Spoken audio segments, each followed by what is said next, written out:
بسم اللہ الرحمن الرحیم۔ السلام علیکم ورحمۃ اللہ۔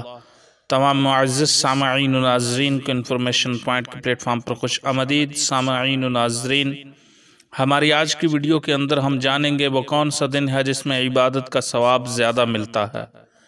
سامعین، حکیم الامت مفتی احمد یار خان نعیمی رحمۃ اللہ علیہ اپنی کتاب مرآت المناجی شرح مشکات المصابیح میں لکھتے ہیں، جمعہ کا دن تمام دنوں سے افضل ہے، اس میں ایک نیکی کا ثواب 70 گنا ہے، اور درود شریف دوسری عبادتوں سے افضل ہے، لہٰذا افضل دن میں افضل عبادت کرو، یعنی نبی صلی اللہ علیہ وسلم پر جمعے کے دن خوب درود و سلام بھیجو۔